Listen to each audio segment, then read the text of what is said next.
காஷ்மீர் முதல் கன்னியாகுமரி வரை தடையில்லா போக்குவரத்து சேவையின் முன்னணி நிறுவனம் சாய் கிருஷ்ணா டிரான்ஸ்போர்ட், மாதவரம், சென்னை. தலைவலிக்குது அப்படின்னா அதை பத்தியான ரொம்ப தீவிரமா யோசிச்சு நமக்கு ஒரு பிரெயின் டியூமர் வந்துருமோ அப்படின்னு பல எண்டு வரைக்கும் யோசிக்கும். இப்போ நமக்கு ஏன் வந்து இவ்வளோ ஏர்ஃபால் அல்லது பாடியில் இவ்வளோ சேஞ்சஸ் வருதுன்னு சொல்லி அதை யோசித்து இதில் தேவையில்லாமல் ப்ரௌஸ் பண்ணக்கூடிய ஒரு விஷயம்னு ஒன்று. அதாவது கூகுள் டாக்டர்ஸ்னு நம்ம சொல்லுவோம். அந்த கூகுள் டாக்டர்ஸை ட்ரஸ்ட் பண்ணி 24/7 அதை ரிசர்ச் பண்ணிக்கிட்டே இருப்பாங்க. ஒரு மாஸ்டிபேஷன் நம்ம உடலுக்கோ உள்ளத்துக்கோ எந்த பிரச்சனையுமே தராதுன்றது தான் உண்மை. எப்போவுமே பொது மருத்துவரை பார்த்தாவே போதும். அவரு தான் டிசைட் பண்ணணும் நீங்கள் ஸ்பெஷலிஸ்ட்டை போய் ஃபர்தராக பார்க்கணுமா.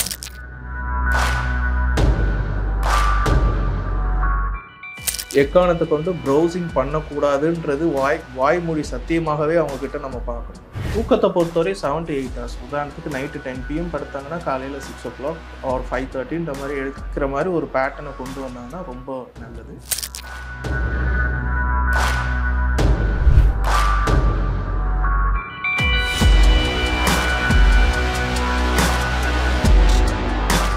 வணக்கம் நேயர்களே, மனநலம் அறிவோம் தொடரில் வந்து பல்வேறு விஷயங்களை நம்ம பேசிகிட்டு இருக்கிறோம். குடும்ப உறவுகள் இது சம்மந்தமாக கடந்த 2-3 வாரமாக பேசிகிட்டு இருக்கிறோம். அந்த குடும்ப உறவுகளில் வந்து என்னென்ன பிரச்சனைகள் வருது, தம்பதிகளிடையே என்னென்ன பிரச்சனை, இந்த மாதிரி பல்வேறு விஷயங்களை நம்ம வந்து ரொம்ப நுணுக்கமான விஷயம். அது காரணம் தப்புனா மரணம் அப்படின்ற மாதிரி ஒரு இதுக்கு போகாமல் நம்ம பேலன்ஸ் பண்ணி அதில் இருக்கிற உளவியல் பற்றி மட்டுமே நம்ம பேசியிருந்தோம். இன்றைக்கி வந்து ஒருத்தருடைய தனிப்பட்ட எண்ணங்கள், என்னதான் ஒரு பலசாலியாக இருந்தாலும், என்னதான் ஒரு படிப்பாளியாக இருந்தாலும், என்னதான் ஒரு இன்டெலெக்சுவலாக இருந்தாலும், அவருடைய உள் மனதில் அவருக்கு ஒரு தனிப்பட்ட பயம் இருந்துச்சுன்னா அதை வந்து ஒன்றும் பண்ண முடியாது. தன்னம்பிக்கைன்னுவாங்க. தன்னம்பிக்கையில் பல வகை இருக்கும். அதில் உடல் சார்ந்து இருக்கிற நம்பிக்கை அது வந்து ரொம்ப முக்கியம். அது வந்து ரொம்ப பலருக்கு இருக்காது. தேவையற்ற எண்ணங்கள், மனப்பிராந்தின்னுவாங்க. அந்த மாதிரி விஷயங்களை இன்றைக்கி பேச போகிறோம். அது வந்து இல்னஸ், ஆங்ஸைட்டி அப்படின்றத சம்மந்தமாக பேச போகிறோம். இது சம்மந்தமாக உளவியல் நிபுணர் இளையராஜா நம்மளுடன் இருக்கிறார். வணக்கம் சார். வணக்கம் சார். இந்த இல்னஸ், ஆங்ஸைட்டி அதை பற்றி உங்கள்கிட்ட எவ்வளோ கேஸ் வந்திருக்கோம்? கண்டிப்பாக அதை பற்றி சொல். இது வந்து நோய் பற்றிய ஒரு கவலைன்னு நம்ம சொல்லலாம், அல்லது ஹில்னஸ் ஆங்ஸைட்டி ஒரு ஹில்னஸ் டிஸார்டர்னு நம்ம சொல்லுவோம். இது ஒரு காலத்தில் வந்து ஹைப்போகார்டியாசிஸ்ன்னு இதுக்கு ஒரு பெயர் உண்டு. அப்படின்னா என்ன அப்படின்னா, இப்போது எல்லாருக்குமே ஏதோ ஒரு வகையில் சின்னதாக ஒரு நெஞ்சு வலிக்கலாம், அல்லது ஒரு தலைச்சுற்றல் வரலாம், இல்லை உடம்புல திடீர்னு ஒரு ஜுரங்கள், ஏதாவது ஒரு விஷயங்கள் வரும். இது என்ன ஆகும் அப்படின்னா, சில மக்கள், சில ஆண்களோ பெண்களோ வந்து ஒரு தலை வலிக்குது அப்படின்னா அதை பற்றியான ரொம்ப தீவிரமாக யோசித்து நமக்கு ஒரு பிரெயின் டியூமர் வந்துருமோ அப்படின்னு எண்டு வரைக்கும் யோசிக்கிறது. ஆமாம், பல டாக்டர்ஸையோ இல்லை பல டெஸ்ட்டையோ எடுத்து அப்பையும் திருப்தி அடையாமல் அதை பற்றியே யோசிச்சுக்கிட்டே இருப்பாங்க. இன்னும் சில பேர் வந்து பார்த்திங்கன்னா நெஞ்சு வலிக்குது, செஸ்ட் பெயின்ன்ற ஒரு விஷயத்த பல முறை டெஸ்ட் எடுத்து பல கார்டியாலஜிஸ்ட்டை பார்த்து திருப்தி அடையாமல் அதை பற்றி யோசிச்சுக்கிட்டே இருப்பாங்க. சில பேர் ஹேர் ஃபாலை பற்றி கூட அந்த மாதிரி யோசிப்பாங்க. இப்படி ஒவ்வொரு விதமாக தன்னுடைய பாடியில் ஏதாவது ஒன்று நடந்து அது வந்து நம்மளுடைய உயிரை எடுத்து விடுமோ அப்படின்ற ஒரு விஷயங்களை யோசிக்கிறது தான் இந்த இது. சொல்லும் போது தான் ஒரு சின்ன சமூக ஆபத்து வருது. ஒரு பெரிய பணக்காரர் ரெகுலராக அந்த டாக்டர்கிட்ட வருவார். அடிக்கடி அவர் வந்து ஏதாவது உடம்பு சரி ஏதாவது ஒரு கற்பனை பண்ணிட்டு வந்துடுவார். அப்படின்னப்போ இன்னொரு பேஷண்ட் உட்காந்துருக்காரு. இவர் உங்களுக்கு ஒன்றும் இல்லை அப்படின்னு சொல்லி இது பண்ணாலும், இல்லை ஒரு ஊசியாவது போடுங்க அப்படின்னோடனே ஒரு ஊசி போட்டோன்னா இப்போ என்ன திருப்தியாக இருக்குன்னு போவார். என்ன ஊசி போட்டிங்க, என்னங்க நீங்கள் வாட்டில் திடீர்னு ஒரு ஊசியை போட்டினாங்கன்னா அந்த அந்த வாட்டர் ஒன்று இருக்கும், அந்த ஊசி மருந்தை கலக்கிறதுக்கான வாட்டர், டிஸ்டில்டு வாட்டர், அதை வந்து எடுத்து லைட்டாக இது பண்ணி போட்டேன். அவருக்கு தேவை ஊசி, அந்த திருப்தி போட்டு விட்டேன், திருப்தியாக போயிட்டார் அப்படின்வார். இது உளவியல் சார்ந்த ஒரு சம்பவம், மன திருப்தி அவருக்கு. ஸோ அதனால் இந்த மாதிரி பாதிக்கப்பட்டவங்க வந்து பல டாக்டர்ஸ் அல்லது பல லேப் டெஸ்ட் வந்து எடுத்துக்கிட்டே இருப்பாங்க. இது மட்டும் இல்லாமல் இந்த அறிகுறிகள் வந்து குறைந்தபட்சம் 6 மாதமும் இருக்கும். அண்ட் இவங்க இதனால் சரியாக வேலைக்கு போக முடியாது, அல்லது இல்லற வாழ்க்கையில் இருந்தாங்கன்னா ஃபேமிலி லைஃப்லேயும் இன்வால்வ் பண்ண முடியாது. இந்த காலேஜ் கோயர்ஸாக இருந்தாங்க அப்படின்னு பார்த்தீங்கன்னா காலேஜுக்கும் ஒழுங்காக போக முடியாது, நிறைய லீவ் போடுவாங்க. இவங்களுக்கு சரியாக தூக்கமும் வராது, தன்னை சுற்றி இருக்கிறவங்களும் சரியில்லை. ஏதோ ஒரு விஷயத்தில் இதை யோசித்து அவங்க காலை முதல் இரவு வரை செய்யக்கூடிய எந்த வேலையுமே செய்யாமல் இருப்பாங்க. இதை தான் ஹில்னஸ் ரிலேட்டட் ஆங்ஸைட்டி ஒரு ஹில்னஸ் ஆங்ஸைட்டின்னு நம்ம சொல்லுவோம். இதுலேயே 2 வகை இருக்குது. ஒரு சில பேர் வந்து பார்த்தீங்கன்னா நிறைய முறை டாக்டர்ஸை பார்த்துக்கிட்டே இருப்பாங்க. இப்போ நீங்கள் சொன்ன மாதிரி ஒரு சில பேர் டாக்டர் பார்க்கவே மாட்டாங்க. எங்கள் டாக்டரை பார்த்துட்டோ அல்லது லேப் டெஸ்ட் ஏதாவது சொல்லி ஏதாவது எடுக்க போய் அதில் நமக்கு ஏதாவது ஒரு உடல் பிரச்சனை வந்துச்சு அப்படின்னு பார்த்தீங்கன்னா என்னால் இதை தாங்க முடியாது அப்படின்ற ஒரு விஷயத்தில் சில பேர் பாதிக்கப்படுறவங்களும் இருக்கிறாங்க. ஸோ முழுக்க முழுக்க முழுக்க தன் உடல் சார்ந்தே யோசிக்கிற மாதிரியே இருப்பாங்க. ஸோ நம்ம ஃபிலாசபிக்கலாக சொல்கிற மாதிரி பிறப்புன்னு ஒன்று இருக்கிறப்போ இறப்புன்னு ஒரு விஷயம் நிர்ணயிக்கப்பட்டதான்னு தெரிஞ்சாலும் கூட எங்கே நம்ம சீக்கிரம் இறந்துருமோ, எங்கே நம்ம இறப்பு வந்து எல்லாரையும் பாதிச்சிருமோ, எங்கே நம்ம வாழ்க்கையில் இன்னும் நிறைய விஷயங்கள் அனுபவிக்காமல் இப்படி போயிடுமோன்ற ஏகப்பட்ட அவங்களே ஒரு தப்பான புரிதல் வைத்துக்கொண்டு இதை யோசித்து வரக்கூடிய விஷயம் தான் இந்த ஹில்னஸ் ஆங்ஸைட்டின்னு சொல்லுவோம். இன்றைக்கி இருக்கிற இளம் தலைமுறையினர் கூட பெரும்பாலும் பார்த்திங்கன்னா அவங்க உடல் பற்றி இந்த புதுசாக வர்ற விஷயங்கள் இருக்குல்ல, இந்த ஃபுட்டு சம்மந்தமாக, நான் இப்போ இந்த ஃபுட்டு எடுத்துக்கல, ரொம்ப ஃபேட் எடுத்துக்கிட்டேன், ரொம்ப ப்ரோட்டீன் எடுத்துக்கணும் இப்படின்னு அவங்களே ஏதாவது ஒன்று படிச்சுட்டு இல்லாட்டி யாராவது சொல்கிறத கேட்டுட்டு அந்த மாதிரி விஷயங்களுக்குள்ளே போகிறது. நான் ரொம்ப சோர்வாக இருக்கிறேன், நீ ரொம்ப டல்லாக இருக்கிறேன் அப்படின்ற மாதிரி இது பண்ணுறது. நீங்கள் சொன்ன மாதிரி தலைமுடி முடி கொட்டுது ரொம்ப அப்படின்ற கவலை, இந்த மாதிரி விஷயங்கள்லாம் வந்து இதில் வருமா? கண்டிப்பாக வரும் சார். இப்போது அதுவும் ஒரு வகையில் வரக்கூடிய ஒரு சாத்தியக்கூறுகள் தான். இப்போ நீங்கள் சொன்ன மாதிரி ஒரு ஜிம் கோவர்ஸாக இருக்கட்டும், ஏதோ ஒரு வகையில் ஒரு ப்ரோட்டீன் ஃபுட் எடுக்கலாம்னு நினைப்பாங்க. பட் அது எடுக்கிற பட்சத்துலேருந்து ஏதோ ஒரு வகையில் உடல் ரீதியான மாற்றமோ இல்லை மன ரீதியான மாற்றங்களோ வரலாம். இப்போ நீங்கள் ஹேர் ரிலேட்டட் க்ரீம்ஸ் ஏதாவது நம்ம யூஸ் பண்ணுறோம், அதில் திடீர்னு ஹேர் ஃபால் வர்றதுக்கான வாய்ப்புகளும் உண்டு. ஸோ இது என்ன ஆயிடுச்சு, இதுக்கு முன்னாடி நம்ம ஒழுங்காக தானே இருந்தோம், 2 மாதம் முன்னாடி வரை ஒழுங்காக தானே இருந்தோம் நம்ம நார்மல் ஃபுட் எடுக்கும்போது அல்லது க்ரீம் யூஸ் பண்ணும்போது, இப்போ நமக்கு ஏன் வந்து இவ்வளோ ஹேர் ஃபால் அல்லது பாடியில் இவ்வளோ சேஞ்சஸ் வருதுன்னு சொல்லி அதை யோசித்து இதில் தேவையில்லாமல் ப்ரௌஸ் பண்ணக்கூடிய ஒரு விஷயம்னு ஒன்று இருக்குது. அதாவது கூகுள் டாக்டர்ஸ்னு நம்ம சொல்லுவோம். அந்த கூகுள் டாக்டர்ஸை ட்ரஸ்ட் பண்ணி 24/7 அதை ரிசர்ச் பண்ணிக்கிட்டே இருப்பாங்க. ஸோ ஒவ்வொரு இன்ஃபர்மேஷனும் எடுக்கிறப்போ, இப்போ உதாரணத்துக்கு நீங்கள் ஹெட்டேக்குன்னு எடுத்திங்கன்னா அது மைக்ரேன் ஹெட்டேக்கில் போய் விடும், ஆர் லைக் உங்களுக்கு பிரெயின் டியூமர் கொண்டு போய் விடும். நீங்கள் செஸ்ட் பெயின்னு நீங்கள் அதில் சர்ச் பண்ணீங்க அப்படின்னு பார்த்தீங்கன்னா கார்டியாக் அரெஸ்ட்டில் கொண்டு போய் விடும். டைஜஸ்டிவ் இஷ்யூஸ்ன்னு சொல்லி நீங்கள் ஏதாவது சர்ச் பண்ணிங்கன்னா அது கோலன் கேன்சரில் கொண்டு போய் விடுற மாதிரி அவ்வளோ தகவல்கள் அதில் நிறைய இருக்கும். ஆமாம். ஆனால் அதை படிச்சுட்டு ஒரு சாதாரண வைத்த வழியாக அது வரைக்கும் கற்பனை பண்ணி கரெக்ட். அது ஏன்னா அது வந்து ஒரு ஜென்ரலைஸ்ட் இன்ஃபர்மேஷன் சொல்லுவோம், பொதுமையான ஒரு தகவல் தான். ஆனால் படிக்கிறவங்க என்ன பண்ணுவாங்கன்னா அது தனக்கான ஒரு எனக்காகவே போட்டிருக்கிற மாதிரி அவங்க நினச்சிப்பாங்க. ஏன்னா ஆல்ரெடி இந்த ஹில்னஸ் ஆங்ஸைட்டியில் இருக்கும் பொழுது அந்த சிம்டம் எல்லாமே நமக்கு பொருந்துற மாதிரியே நினைப்பாங்க. இதில் என்ன ஒரு கிளினிக்கலாகவே என்ன சொல்கிறாங்க அப்படின்னா இந்த அறிகுறிகள் வந்து குறைஞ்சபட்சம் 6 மாதமாவது இருக்கணும். பட் அது தெரியாது. இந்த சிம்டம் இமீடியட்டாக எனக்கு இருக்குன்னு சொல்லி அதை நினச்சி கவலைப்பட்டு ஆரம்பத்தில் அப்பா அம்மாக்கே தெரியாமையோ அல்லது மனைவிக்கு தெரியாமல் கணவருக்கு தெரியாமல் டாக்டர்ஸை பார்க்குறவங்களாம் இருக்கிறாங்க. ஸோ மெடிக்கேஷன்ஸ் எடுக்கிறவங்களாம் இருக்கிறாங்க, அதுக்கான ட்ரீட்மெண்ட்டை ஃபாலோ பண்ணுறவங்களாம் இருக்கிறாங்க. சில நேரத்தில் டாக்டர்ஸே கோவப்பட்ட தருணங்கள்லாம் உண்டு. நான் தான் உங்களுக்கு ஒன்றுமே இல்லைன்னு சொல்லிட்டேனே, திரும்ப திரும்ப ஏன் வந்து உங்கள் டைமையும் எங்கள் டைமையும் வேஸ்ட் பண்ணிட்டு இருக்கிறீங்கன்னு சொல்லக்கூடிய இதெல்லாம் உண்டு. இவங்களுக்கெல்லாம் வேண்டியது வந்து ஏதோ ஒரு வகையில் ரீஅஷூரன்ஸ்னு சொல்லுவாங்க, எனக்கு எதுவுமே இல்லை அப்படின்னு சொல்லணும். இப்போ நீங்கள் சொன்ன மாதிரி ஒரே ஒரு இன்ஜெக்ஷன் போட்டால் சில பேருக்கு திருப்தி அடையுதுன்னு சொல்கிறீங்க பார்த்தீங்களா, அந்த மாதிரி அந்த எதுவுமே இல்லை அப்படின்னு ஒருத்தர் சொல்லிக்கிட்டே இருக்கிற மாதிரி ஒரு மனப்பக்குவத்தில். ஆனாலும் எனக்கு இது இருக்குன்னு மறுபடியும் அவங்க ஃபுல் ஸ்டாப் வைக்க மாட்டாங்க, கம்மா போட்டு போயிட்டு இருப்பாங்க. ஆமாம், அதனால தான் அதுக்கு பேர் excessive worry about their own பாடின்னு சொல்லுவோம். ஏன்னா திரும்ப திரும்ப திரும்ப திரும்ப அந்த உடம்பை பற்றி யோசிச்சுக்கிட்டே இருக்கிறதுனால தான் அவ்வளோ பிரச்சனைகள் வரும். நீங்கள் எவ்வளோ ஆலோசனைகள் அல்லது எவ்வளோ அட்வைஸ் சுற்றி இருக்கிறவங்க, ஃபேமிலி மெம்பர்ஸ், தெரிஞ்சவங்க யார் என்ன சொன்னாலும் தலையாட்டிட்டு திரும்பவும் அன்றைக்கி எண்ட் ஆஃப் த டே அதை பற்றியே தான் யோசிச்சுக்கிட்டே இருப்பாங்க. எனக்கு நீங்கள் சொல்கிறதெல்லாம் புரியுது, பட் இருந்தாலும் நான் வந்து இறந்துடணும் அப்படின்ற ஒரு விஷயம். இது 2019 அப்புறம் ரொம்ப நிறைய இருந்துச்சு, இந்த பேண்டமிக் அப்புறம். அதுவும் செகண்ட் வேவ்லாம் நீங்கள் பார்த்துருக்கலாம். வந்து ஜலதோஷம் வந்தாலே கரெக்ட், கொரோனா வந்துச்சுன்னு நினைக்கிறேன். கரெக்ட். ஏன்னா செகண்ட் வேவ்லாம் வந்து பார்த்தீங்கன்னா பொதுவாகவே நமக்கு பதட்டம் இருந்ததுனாவே ஒரு ப்ரீத்திங் டிஃபிகல்ட்டிஸ் வரும். பட் நிறைய பேர் என்ன ஆகிடுவாங்க, அந்த பதட்டத்தை அந்த டிஃபிகல்ட்டிஸை தப்பாக புரிஞ்சுக்கிட்டு அட்மிட் ஆனவங்களாம் நிறைய பேர் இருக்கிறாங்க.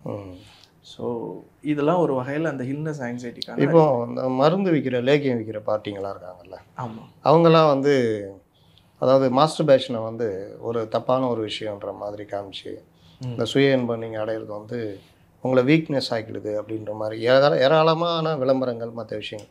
யங்ஸ்டர்ஸ் இளம் தலைமுறையினர் வந்து அதை வந்து அதில் நல்ல டாக்டர்கள், படித்த டாக்டர்கள் பல விஷயங்கள் சொல்கிறாங்க, அது ஒரு சாதாரண ஒரு விஷயந்தான், அதெல்லாம் நீங்கள் வரி பண்ண தேவையில்லை அப்படின்னு.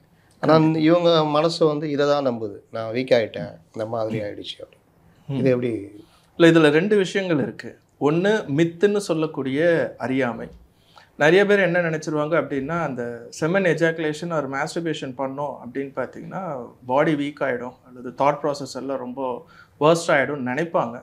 பட் அதுக்கு இதுக்கு சம்மந்தமே கிடையாது. பிகாஸ் அதுவும் ஒரு பயாலஜிக்கல் தேவைன்றதுனால it is up to the individual. அவங்களுக்கு ஆசை இருந்துச்சு அப்படின்னு பார்த்தீங்கன்னா மாஸ்டர்பேட் பண்ணிக்கலாம். என்ன கல்யாணம் ஆகாதவங்க மாஸ்டர்பேட் பண்ணிக்கிறாங்க, கல்யாணம் ஆனவங்க பார்ட்னர்ஸோட இன்டர்கோர்ஸ் பண்ணிக்கிறாங்க. ப்ளஸ் அதுலேயும் மாஸ்டர்பேஷன் உண்டு.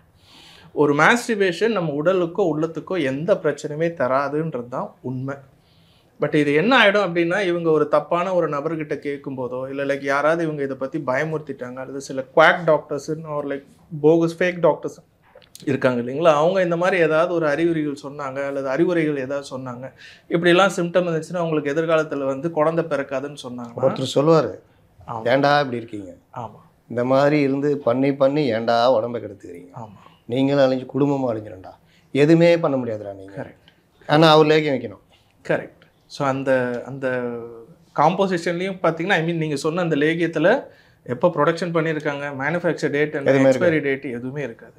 அதில் என்ன கலந்துருக்கான்னு கூட தெரியாது. நாராயணன் நம்புங்க அவ்வளோதான். பட் நீங்கள் சொன்ன மாதிரி அந்த ஊசி போட்டோம் அப்படின்னா எப்படி அந்த கிளைண்ட்டுக்கு சந்தோஷம் தருதோ, அதே மாதிரி இந்த லேங்கியை சாப்பிட்டோன்னா அவங்களுக்கு அது ஒரு இனம் புரியாத ஒரு ஃபீலிங் தரும். அது பிளாசிபோ எஃபெக்ட்னு சொல்லுவோம். ஒன்றுமே இருக்காது, அது சாதாரண ஒரு ஏதோ ஒரு காம்பனண்ட் ஆஃப் காய்கறிகளாக இருந்தாலும் கூட அதை எடுக்கும்போது அவங்களுக்கு புத்துணர்ச்சி ஆன மாதிரி அவங்க நினச்சிப்பாங்க.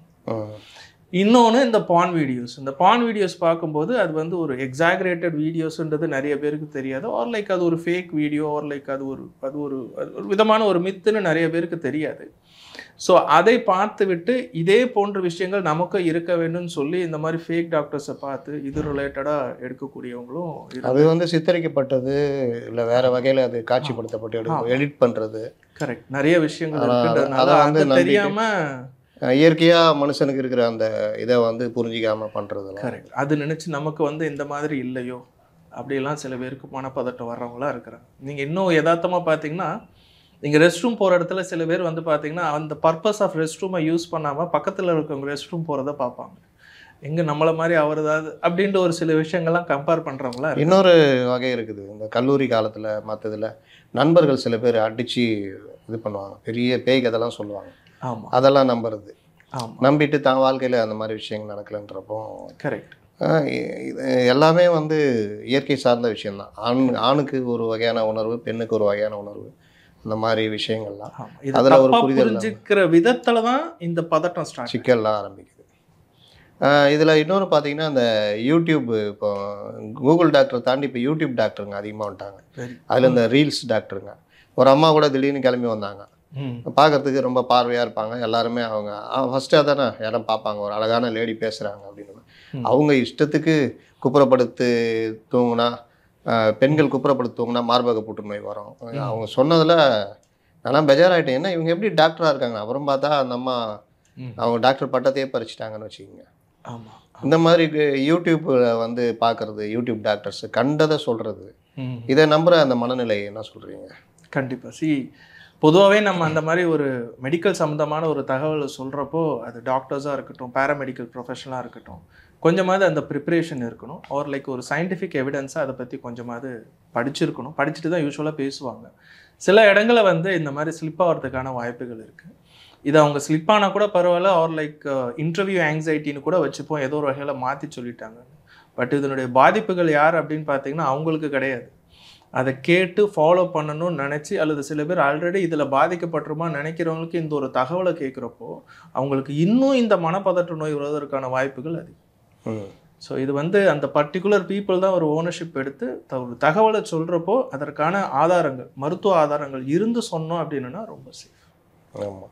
ஆனால் வந்து அதை நம்புகிற மனநிலை என்ன சொல்கிறீங்க? இப்போ யூடியூப்பில் வந்தால் கரெக்டாக இருக்கும் அப்படின்னு நம்புகிறாங்கல்ல. ஓகே. எல்லாமே அந்த டாக்டர்ஸ் மேலே உள்ள ஒரு ட்ரஸ்ட், அந்த குவாலிஃபிகேஷனில் உள்ள ஒரு ட்ரஸ்ட், அவங்களோட எக்ஸ்பீரியன்ஸ் மேலே உள்ள ஒரு ட்ரஸ்ட், அந்த தகவல் சொல்லக்கூடிய விதத்தில் வரக்கூடிய ஒரு ட்ரஸ்ட். இல்லை, டாக்டர்ஸை தாண்டி கருத்து சொல்கிறவங்க யாருன்னு அந்த பின்புலத்தோடு பார்க்க மாட்டாங்க. பல பேர் டாக்டர் கிடையாது. ஆமாம். எனக்கு என்னென்னு தான் சொல்கிறாங்க. எனக்கு தெரிஞ்சு ரொம்ப பேர் அதை பார்த்துக்கிட்டு இருக்கிறாங்கன்னு சொல்ல வரேன். ரெகுலராகவே நீங்கள் உங்கள் வயிற்றில் இடதுப்புறம் வலிக்குதா, கிட்னி பாதிப்பு இருக்கும், அப்போ இந்த கீரை சாப்பிடுங்க, அது பண்ணுங்க, இதை சாப்பிடுங்க, எதாவது ஒன்று. அப்போ சாதாரணமாக ஒரு வலி வந்தால் கூட அதை பெருசாக நீங்கள் சொல்கிற மாதிரி அதோடைய எண்டு வரைக்கும் நினைக்க ஆரம்பிச்சிடும். இல்லை, கரெக்ட், உண்மை. நீங்கள் இது ஒரு கரெக்டான கொஷன்ஸும் கூட. ஒரு 20 years பிஃபோர்லாம் வந்து பார்த்திங்கன்னா நமக்கு ஒரு உடம்பு சரியில்லை அப்படின்னா ஒரு ஜென்ரல் ஃபிசிஷியன், நம்ம தெருமுனையில் இருக்கக்கூடிய ஒரு மருத்துவரை தான் நம்ம பார்ப்போம். ஒரு சாதாரண ஒரு பேசிக் மெடிகேஷன்ஸை கொடுத்து ஒரு 3 நாள் 4 நாள் கழிச்சு திரும்ப வாங்கன்னு சொல்லுவாங்க, நம்ம போக மாட்டோம். அந்த கொடுக்க மாத்திரையே வந்து 4 நாளைக்கு கொடுத்தாங்கன்னா 2 நாளைக்கு வாங்கிட்டு அதை செட்டில் பண்ணிப்போம். பட் இப்போ என்ன ஆயிடுச்சுன்னா அதனுடைய அங்கே போய் பார்க்கக்கூடிய மக்கள் குறைஞ்சிட்டாங்க. அங்கே எதுக்கு போய் பார்க்கணும், கையில் மொபைல் ஆர் லைக் இங்கே பார்த்துக்கலாமேன்னு சொல்லி இவங்களே டயக்னோஸ் பண்ண போய் தான் இவ்வளோ பிரச்சனை. உதாரணத்துக்கு இந்த ஹெட்ஏக்குன்னு சொல்லிட்டு நீங்கள் கூகுளில் போட்டிங்கன்னா தகவலும் இல்லாமல் இந்த ஹெட்ஏக்கை பற்றி சொல்லக்கூடிய டாக்டர்ஸோட லிங்க்கும் வந்து பார்த்தீங்கன்னா அந்த யூடியூப்பில் கிடச்சிடும். ஸோ அவங்க பொறுத்தவரையும் அந்த யூடியூப் ரிலேட்டடாக அந்த ஹெட்ஏக் ரிலேட்டடாக பார்க்குற பட்சத்தில் அங்கே சொல்லக்கூடிய தகவல் எல்லாம் உண்மைன்னு சொல்லக்கூடிய நம்பிக்கை அவங்களுக்கு வந்துடும். ஏன்னா அவங்க அதில் பாதிக்கப்பட்டிருக்காங்க இல்லையா அந்த ஹெட்ஏக்கில். ஸோ இதை எப்படியாவது ரெக்கவர் பண்ணிக்கலாம் அப்படின்னு சொல்லிட்டு சர்ச் பண்ணும்போது இவங்க இந்த மாதிரி ஒரு ஃபேக் டாக்டர் சொல்லக்கூடிய தகவல்களை உண்மைன்னு நம்பி அதை ரிலேட்டடாக செயல்படுத்துகிறவங்களா இருக்கிறாங்க. அதனால் எப்போவுமே பொது மருத்துவரை பார்த்தாவே போதும், அவர் தான் டிசைட் பண்ணோம் நீங்கள் ஸ்பெஷலிஸ்ட்டை போய் ஃபர்தராக பார்க்கணுமான்றது. பட் நம்ம எல்லாருமே இப்போ என்ன ஆயிடுச்சுன்னா டைரெக்டாகவே ஸ்பெஷலிஸ்ட்டை போய் பார்க்க ஆரம்பிச்சிட்டோம். அதுதான் மிகப்பெரிய தவறு. இந்த இல்னஸ் ஆங்ஸைட்டியுடைய அறிகுறிகள் என்ன, இது தடுக்கிறதுக்கான வழிமுறைகள்? ஓகே, இது நம்ம பொதுவாக புரிஞ்சிக்க வேண்டிய ஒரு விஷயம் என்னன்னா, மனம் ரீதியாக எந்த ஒரு விஷயத்த நீங்கள் அதிகமாக கவலைப்பட்டீங்க அப்படின்னாவே அது உடல் ரீதியான மாற்றங்கள் கொண்டு வந்துடும். எஸ்பெஷலாக இந்த நோய் பற்றியான கவலையை பற்றி நம்ம அதிகமாக காலையில் முழிச்சதுலேருந்து நைட்டு தூங்குற வரையும் நம்ம யோசிக்கிறப்போ என்ன ஆகும்னா ஸ்ட்ரெஸ் ஹார்மோன் செக்ரீட் ஆகிடும். இதனுடைய பாதிப்புகள் வந்து பார்க்கும்போது சில பேருக்கு கவனம் சிதைக்கப்படும். உதாரணத்துக்கு கான்சன்ட்ரேஷனே வராது. ஏதோ ஒரு வகையில் 24/7 யோசிச்சுக்கிட்டே இருப்பாங்க தங்க உடம்பை பற்றி.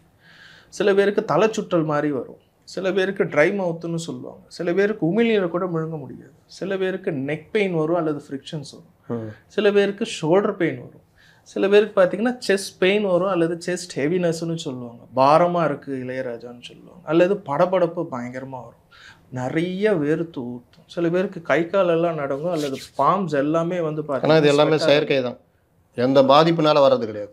நீங்கள் அதிகப்படியாக யோசிச்சிங்கன்னா பாடி ரியாக்ட் ஆகும், பாடிக்கும் மைண்டுக்கும் அவ்வளோ கனெக்ட் ஆகும். அதனுடைய வெளிப்பாடு தான் நீங்கள் சொல்கிறது. ஆமாம், மற்றபடி நோயோட வெளிப்பாடு கிடையாது. நோயோட வெளிப்பாடே கிடையாது. இவங்க யோசிக்க பாடி ரியாக்ட் ஆகும்போது பாடி இதுக்கு ஒவ்வொரு பார்ட்டாக ரெஸ்பாண்ட் பண்ண ஆரம்பிக்கும். அதில் தான் சில பேருக்கு டைஜஷன் ஆகாது, வாமிட்டிங் சென்சேஷன் சொல்லக்கூடிய நாசியா வரும், ஒரு லைக் அதிகமாக யூரினேஷன் போயிட்டே இருப்பாங்க அல்லது ரெஸ்ட் ரூம் போயிட்டு வரேன்னு சொல்லிட்டே இருப்பாங்க, வயிற்று கலக்குதுன்னு சொல்லுவாங்க. வயிற்று கலக்குது, கரெக்ட். இந்த தொடை ஆனால் வந்து இது எல்லாமே வந்து நோய் கிடையாது, இதை சார்ந்த எண்ணத்தை சார்ந்து வர்ற விஷயம். நீங்கள் அதிகப்படியாக கவலைப்பட்டீங்க பதட்டப்பட்டீங்க அப்படின்னா இந்த சிம்டம் எல்லாம் வரும். கடைசியில் கால் நடுங்கிறது வரையும் வந்துடும். ஒரு படத்தில் ஒரு காமிப்பாங்க ஒரு கேரக்டர், அதாவது அவன் எப்போல்லாம் எக்ஸைட் ஆகிறானோ அப்போல்லாம் அவன் வயிற்றை கலக்கிடும், உடனே பாத்ரூம். ஒரு இன்டர்வியூக்கு போகிறப்போ கிளம்புறப்போ இதாகும். கடைசியில் அவன் வந்து ஒரு பெண் வர சொல்லியிருப்பா, அவள் வீட்டுக்கு அதிகாலையில் போகும்போது அந்த மாதிரி திடீர்னு வயிற்றை கலக்கி எதிரில் இருக்க பள்ளிவாசலில் பாத்ரூம் போயிடுவான். போகும்போது பார்த்தா இவன் இந்து பள்ளிவாசல் இது அந்த ஊருக்குள்ளேயே ஒரு மாதிரி பிரச்சனையில் இருக்கும், இவன் வேற எதுக்கோ வந்துட்டான், குண்டு வைக்க ஏதோ வந்திருக்கான்ற மாதிரி. அது படம் நல்லா ஒரு காமெடியாக போகும் வச்சிங்களா. இது மேட்ரு என்னன்னா, இந்த மாதிரி சில பேர் அலுவலகம் கிளம்பும் போது இல்லாட்டி முக்கியமான இது வரும்போது இந்த மாதிரி நடக்குது. இதுவும் அது அந்த வகையா? Correct sir. ஆங்ஸைட்டின்றதே அதனுடைய தமிழாக்கமே வந்து பார்த்தீங்கன்னா ஏதோ something is bad is going to ஹேப்பன்னு சொல்லுது. ஏதோ தப்பாக நமக்கு நடக்க போகுது, அல்லது அந்த இடத்துல நம்ம எப்படி பெர்ஃபார்ம் பண்ண போகிறோம், அல்லது ஏதோ ஒரு வகையில் தப்பாக நடந்துச்சு அப்படின்னா எல்லாரும் என்னை எப்படி பார்ப்பாங்க, இப்படி ஏதோ ஒரு எண்ணங்கள் ஓடும் பொழுது அந்த ஸ்ட்ரெஸ் ஹார்மோன் செக்ரேட் ஆகும்போது பாடி ரியாக்ட் ஆகும். சில பேருக்கு யூரினேஷனாக வரும், சில நேருக்கு லைக் அந்த மோஷன் ஆர் டாய்லெட்டிங் ரிலேட்டடாக வர ஆரம்பிக்கும், சில பேருக்கு வேர்த்து ஊற்றும், சில பேருக்கு கைகள் நடுங்கும், சில பேருக்கு பேசவே முடியாது, மயக்கம் போட்டு விழுறவங்களாம் இருக்கிறாங்க. இது ஒவ்வொருத்தரும் ஒவ்வொரு விதமான பேட்டர்ன் அந்த பாடி ரியாக்ட் ஆகும். அது இப்படி தான் வரும்னு இப்போ நான் சொல்லக்கூடிய எல்லா அறிகுறிகள் வரும்னு கிடையாது. அதில் 20% வரலாம், 100% வரலாம், 50% வரலாம். அது அந்த சூழ்நிலை, அவர்கள் நினைக்கிற விதம், அவர்கள் அந்த சூழ்நிலையை எப்படி புரிஞ்சுக்கிறாங்கன்ற விதத்தில் தான் இந்த பாடி ரியாக்ட் ஆகும். அதனால தான் இந்த வைத்திய முறையில் வந்து பார்த்தீங்கன்னா காக்னேட்டிவ் பிஹேவியர்னு சொல்லக்கூடிய டாக்கிங் தெரப்பி தான் இதுக்கு நிறைய ஒர்க் அவுட் ஆகும்னு சொல்லுவாங்க. ஏன்னா இவங்களுடைய புரிதல் டுவர்ட்ஸ் ஹெட்டேக்கை பொறுத்தவரையும் ஐயோ அதில் ஒரு பெரிய டியூமர் இருக்கும், நம்ம சீக்கிரம் இறந்துருவோன்றது தான் இந்த டாக்கிங் ஃப்ரேமில் ரீஸ்ட்ரக்சரிங்னு சொல்லுவோம். அதெல்லாம் நிறைய அது ஒரு டாக்கிங் தெரப்பி. நெஞ்சு வலி கூட சில பேர் சொல்லுவாங்க, நெஞ்சு வலி இது அட்டாக் வந்த மாதிரி நினச்சிருவாங்க. ஆமாம்.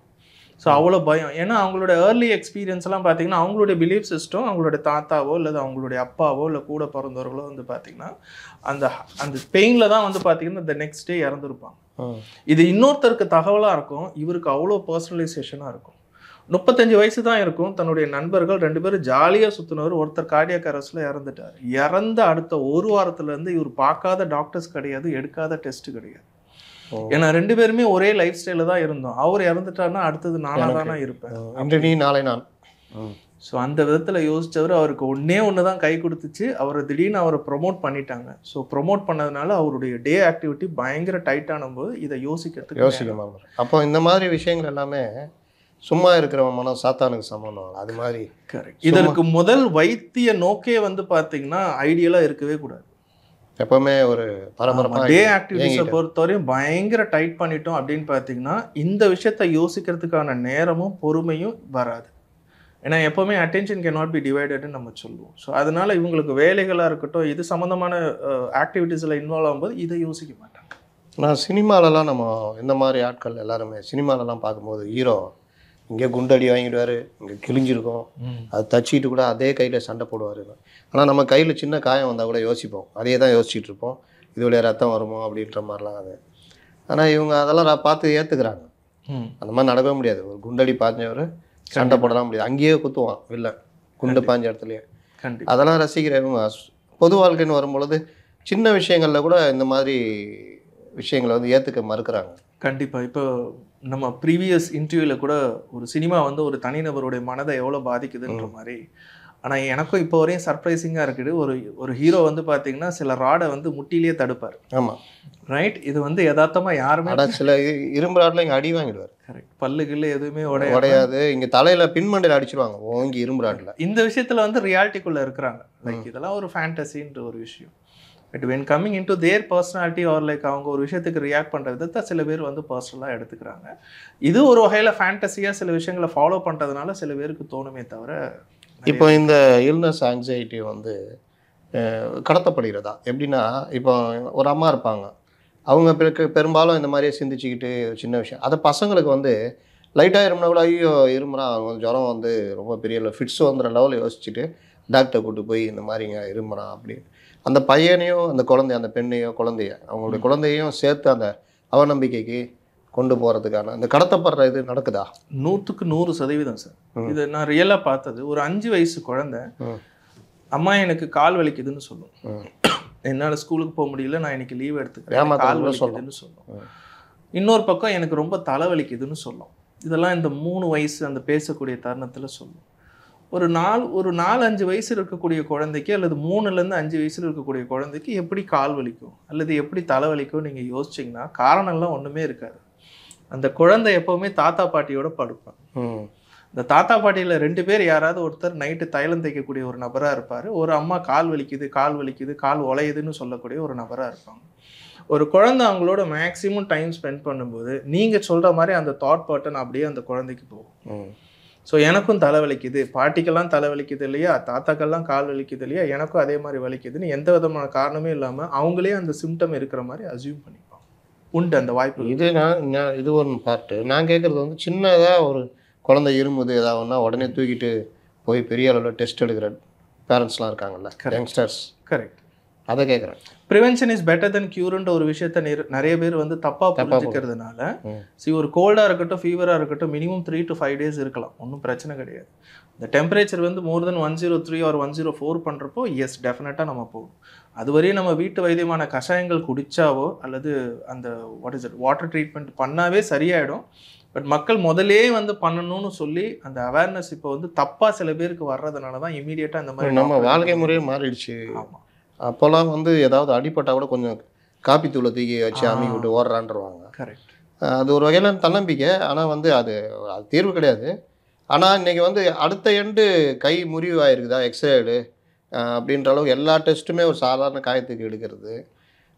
சின்ன ஒரு காய்ச்சல்னால் சாதாரண வீட்டில் இஞ்சி தட்டி தூக்கி பிடிச்சி ஊற்றி விட்ருவாங்க. கண்டிப்பாக. ஆனால் அது வந்து சளியை கரைச்சிலாம் கொண்டு வந்துடும். ஆனால் அதை வந்து இல்லாமல் இன்றைக்கி சிரப்பு அது இதுன்னு 10 டெஸ்ட் எடுக்கிறது. கண்டிப்பாக. இதெல்லாம் வந்து இதில் வருமா இந்த மாதிரி? இல்லை, வரும்னு கிடையாது. பட் அதிகப்படியாக அந்த இன்டர்நெட்டை பார்க்கும்பொழுது ஆல்டர்னேட்டிவ் ஆர் லைக் இந்த அலோபதி ட்ரீட்மெண்ட் தான் பெஸ்ட்டுன்ற ஒரு வகையில் எல்லாருடைய மைண்ட் செட்லையும் போகிறப்போ இந்த ஆல்டர்னேட்டிவ் ட்ரீட்மெண்ட் ஆஃப் இந்த ஆயுர்வேதா ஆர் சித்தா, இப்போ நீங்கள் சொன்ன மாதிரி ஹோம் ரெமடிஸ் எல்லாம் பின்னாடி தள்ளப்பட்டிருக்கு. பட் இப்போ வந்து ஹோம் ரெமடிஸும் நிறைய யூடியூப் சேனலில் ப்ரொமோட் பண்ணுறதுனால ஆர் லைக் அதை பற்றியான இன்ஃபர்மேஷன் நிறைய வர்றதுனால ஒரு சில பாப்புலேஷன்ஸ் வந்து ஹோம் ரெமடியை ட்ரை பண்ணுறாங்க. இப்போ நம்ம சொன்ன மாதிரி 3 to 5 days பார்க்குறாங்க. பட் ஒரு சில பேர் லைட்டாக சின்னதாக இஷ்யூஸ் வந்தாலும் எடுத்த உடனே டாக்டர்ஸ் கிட்ட போகிறவங்களும் இருக்கிறாங்க.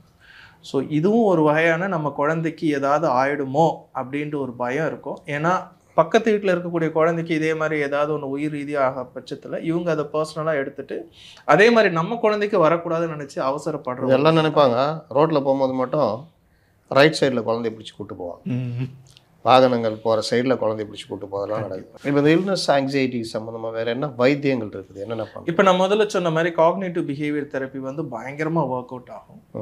அது வந்து ஒரு தெரப்பினா ஆமாம், அது எண்ண மாற்று சிகிச்சைன்னு நம்ம சொல்லலாம். ஸோ அவருடைய புரிதல் என்ன, ஒரு நோய் இஸ் ஈக்குவல் டு டெத்துன்னு சொல்லலாம். இப்போ நோய் இஸ் ஈக்குவல் டு நாட் டெத்துன்றதை புரிய வைக்கிறது அல்லது அந்த பிலீஃப் சிஸ்டத்தை மாற்றுறது தான் சிபிடின்னு சொல்லுவாங்க. இது ஒரு 5 செஷன்ற மாதிரி இது போகிற பட்சத்தில் தான் அந்த மாற்றங்கள் வரும். இதுவும் ஒரு உளவியல் சிகிச்சை முறை. இது இல்லாமல் சப்போர்ட்டிவ் தெரப்பின்னு சொல்லுவாங்க. இப்போ அவர் நிறைய டவுட்ஸ் வச்சுருப்பார். ஒவ்வொரு டவுட்ஸாக நம்ம கிளாரிஃபை பண்ணிக்கிட்டே இருக்கணும். இந்த ரிப்போர்ட்டில் இப்படி இருக்கே, இந்த ரிப்போர்ட்டில் இப்படி இருக்குன்னு சொல்லுவோம். உதாரணத்துக்கு சுகர் டெஸ்ட்டை வந்து டெஸ்ட் பண்ணி பார்க்கும்போது ஒரு 10 மணிக்கு ஒரு ரீடிங் காமிக்குது சார், திரும்ப 12 மணிக்கு காமிக்கிறப்போ இன்னொரு ரீடிங் காமிக்குது. ஸோ ஏன் சுகர் லெவலில் பிரச்சனையா இல்லை அந்த குளுக்கோமீட்டரில் பிரச்சனையா, இப்படி ஏகப்பட்ட டவுட்ஸ் எல்லாம் கேட்டுக்கிட்டே இருப்பாங்க. அது எல்லாத்தையும் நம்ம புரிய வைக்கணும். இதை வந்து சப்போர்ட்டிவ் தெரப்பின்னு சொல்லுவாங்க அல்லது சைக்கோ எஜுகேஷன்னு சொல்லுவாங்க. அதாவது அந்த நோய் பற்றியான விஷயங்களை நிறைய தகவல் கொடுத்துக்கிட்டே இருக்கணும். எக்காரணத்தை கொண்டு ப்ரௌசிங் பண்ணக்கூடாதுன்றது வாய்மொழி சத்தியமாகவே அவங்கக்கிட்ட நம்ம பார்க்கணும். ஏன்னா இல்லாட்டி நம்மக்கிட்ட கேட்டுட்டு திரும்ப ப்ரௌஸ் பண்ணுறப்போ அது கிட்டத்தட்ட திரும்பவும் இந்த பிரச்சனை வர்ற மாதிரியே தான் தோணும். அண்ட் அவங்களோட டே ஆக்டிவிட்டீஸை டைட் பண்ணுற மாதிரி நம்ம செயல்படுத்தணும். அண்ட் முக்கியமாக இதற்குன்னு தசை தளர்வு எக்ஸசைஸ்ன்னு சொல்லக்கூடிய ஜேக்கப்ஸ் அண்ட் ப்ராக்ரெசிவ் மசில் ரிலாக்ஸேஷன்னு சொல்லுவாங்க. இது ஒரு சிகிச்சை. இதுவும் வந்து அவங்களுடைய மனப்பதற்றம் வந்து ரொம்ப அழகாக குறைக்கும்.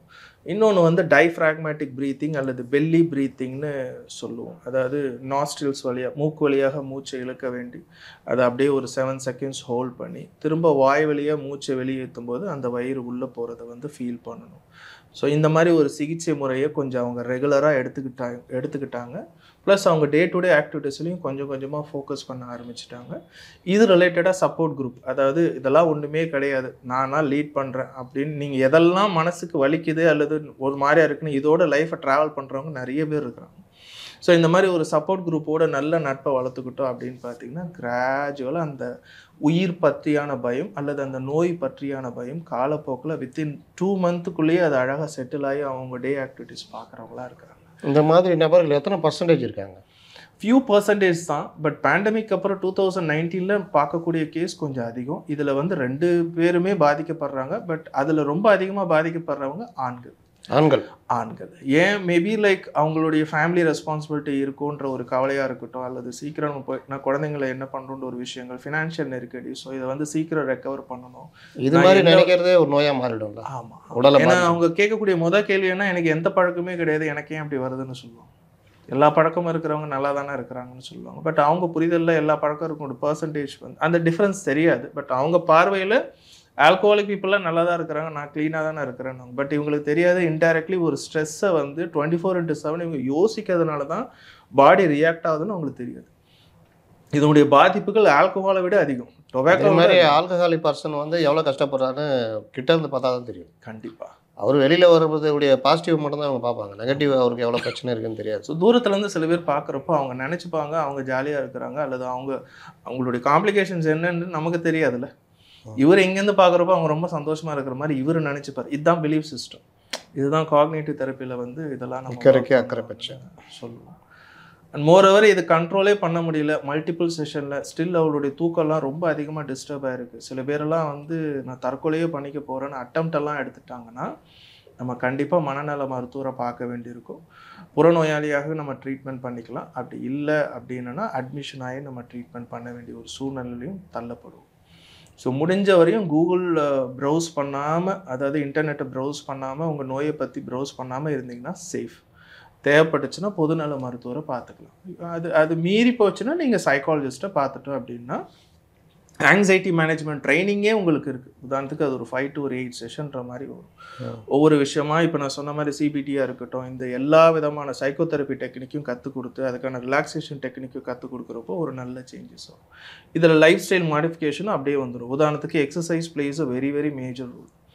45 நிமிஷமாவது நடக்க வைப்போம் அல்லது ஜிம் ஆர் யோகாசனம் பண்ண வைப்போம். ஏன்னா அது பண்ணும்போது ஃபார் எக்ஸாம்பிள் நடக்கிறோம் அப்படின்னா அந்த நடையை கவுண்ட் பண்ண வைப்போம்.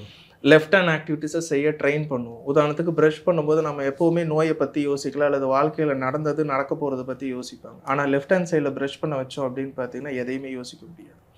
ஸோ அந்த மாதிரி லெஃப்ட் ஹேண்ட் ஆக்டிவிட்டீஸை ட்ரெயின் சிந்தனை. ஆமாம், லெஃப்ட் ஹேண்ட் ஆக்டிவிட்டீஸ் செய்யும்போது வேறு எதையும் நம்ம ஃபோக்கஸ் பண்ண முடியாது. ஒரு பெரும்பாலும் எனக்கு தெரிஞ்சு நான் உட்பட அந்த மாதிரி டைமில் தான் அதிகமாக யோசிச்சுட்டு இருக்கோம். இல்லை, ஆம்பிடெக்ஸஸ்ன்னு ஒன்று இருக்குது. நீங்கள் லெஃப்ட் ஹேண்ட் ஆக்டிவிட்டிஸ் வந்து நமக்கு பொதுவாக ட்ரெயின் பண்ணாத ஒரு விஷயங்கள். நீங்கள் எழுதும்போது ரைட்டில் பார்த்தீங்கன்னா உங்கள் ஃப்ளோ ஆஃப் தாட் அப்படியே வரும். நீங்கள் லெஃப்ட்டில் எழுதும்போது ஒன்று அந்த எழுத்து நமக்கு புரியுதான்னு பார்க்கணும். ஸோ மெல்லமாக எழுதும்போது முழு கவனமும் உங்களுக்கு அதில் தான் வரும். ஸோ இந்த நோய் பற்றியான ஒரு விஷயங்கள்லாம் வராது. ஸோ சூப்பர் பிரெயின் யோகா பண்ணுற மாதிரி ஒரு விஷயங்கள் செய்யலாம். இந்த மாதிரி எக்ஸசைசிங் ஆக்டிவிட்டீஸில் செஞ்சோன்னா ரொம்ப நல்லாயிருக்கும். அண்ட் தூங்க போகிறதுக்கு முன்னாடி கண்டிப்பாக வார்ம் வாட்டரில் குளிச்சுட்டு அண்ட் எரோமா ஆயிலில் கூட சப்போர்ட்ஸ் ஜாஸ்மின் எரோமா ஆயில்னு ஒன்று இருக்குது. அதெல்லாம் நீங்கள் உங்கள் பெட் கிட்ட லைட்டாக ரப் பண்ணிக்கிட்டு பில்லோவில் ரப் பண்ணிவிட்டு நீங்கள் படுத்தீங்க அப்படின்னு பார்த்தீங்கன்னா அந்த எரோமா உங்களுக்கு ஒரு நல்ல தூக்கத்தை உண்டு பண்ணும். அண்ட் இதை பற்றியான சிந்தனைகளை கொஞ்சம் குறைக்கிறதுக்காக ஹெல்ப் பண்ணும். தூக்கத்தை பொறுத்தவரை 7 to 8 hours. உதாரணத்துக்கு நைட்டு 10 PM படுத்தாங்கன்னா காலையில் 6 o'clock ஆர் 5:30ன்ற மாதிரி எடுக்கிற மாதிரி ஒரு பேட்டர்னை கொண்டு வந்தாங்கன்னா ரொம்ப நல்லது. ஒரு வேளை நைட் ஷிஃப்ட் ஒர்க் பண்ணாங்கன்னா கொஞ்சம் கஷ்டம்தான். அவங்களுக்கு இன்னும் ஆங்ஸைட்டியை மேனேஜ் பண்ணுறது ரொம்ப கஷ்டம். அதனால தான் சில பேர் லீவே போடுவாங்க. நான் இன்னுமே ஒர்க் ஃப்ரம் ஹோம் பண்ணிகிட்ருக்கிறேன் அப்படின்னு சொல்லி நிறைய பொய் சொல்கிறவங்களாம் இருக்கிறாங்க. பிகாஸ் அவங்களுக்கு இந்த ஹெல்த் ஆங்ஸைட்டி இருக்கிற பட்சத்தில். ஸோ இதனுடைய க்ளோஷர் என்னென்னா, நமக்கு இருக்கிறது ஹில்னஸ் ஆங்ஸைட்டி தான். உதாரணத்துக்கு நோய் பற்றிய கவலை தான். கேன்சர் கிடையாது, அல்லது டியூமர் கிடையாது, அல்லது நெஞ்சு வலி கிடையாது, அல்லது ஹார்ட் அட்டாக் கிடையாது அப்படின்னு உங்களுக்கு நீங்களே சொல்லிக்கணும். இது ஆன்டி ஆங்ஸைட்டி தாட்டுன்னு நம்ம சொல்லுவோம். உங்கள் எண்ணங்களை பலப்படுத்தணும். நான் ரொம்ப ஆரோக்கியமாக இருக்கிறேன், என் உடம்புல நான் ரொம்ப சந்தோஷமாக இருக்கிறேன், நான் ஒவ்வொரு நாளையும் என்ஜாய் பண்ணுறேன்ற ஒரு ஆட்டோ சஜஷன்லாம் நீங்கள் சொல்லி தேவைப்பட்டுச்சுன்னா சைக்காலஜிஸ்ட்டை பார்க்கலாம். அதுவும் அந்த பிரச்சனை இன்னும் வீரியம் காமிச்சிச்சுன்னா சைக்காட்ரிஸ்ட்டை பார்க்கலாமே தவிர இதை பற்றி நீங்கள் கவலையே படாமல் நீங்கள் பாட்டுக்கு உங்கள் வேலையை நீங்கள் செஞ்சிட்டீங்க, 100% ஃபோக்கஸ் பண்ணிட்டாவே இந்த ப்ராப்ளம் ஆட்டோமேட்டிக்காக செட்டில் ஆகிடும். அதை மீறி உங்களால் டே டு டே ஆக்டிவிட்டி செய்ய முடியாமல் இந்த உடல் பற்றியான கவலைகள் அதிகமாக இருந்துச்சுன்னா நீங்கள் அடுத்த ஸ்டெப் ஆஃப் தெரப்பியை வந்து நீங்கள் பார்க்குற மாதிரி ஒரு சூழ்நிலை கண்டிப்பாக போனால் ரொம்ப நல்லாயிருக்கும். கண்டிப்பாக அதுக்கு ரெக்கவரி உண்டு. இவ்வளோ நேரம் நம்ம முக்கியமான, அதாவது உடலும் மனமும் சேர்ந்தது தான் வாழ்க்கை. அதில் மனம் வந்து எந்த அளவுக்கு உடலுடைய நிலையை வந்து பாதிக்கும் அப்படின்றத விரிவாக சொன்னீங்க. தேங்க்யூ.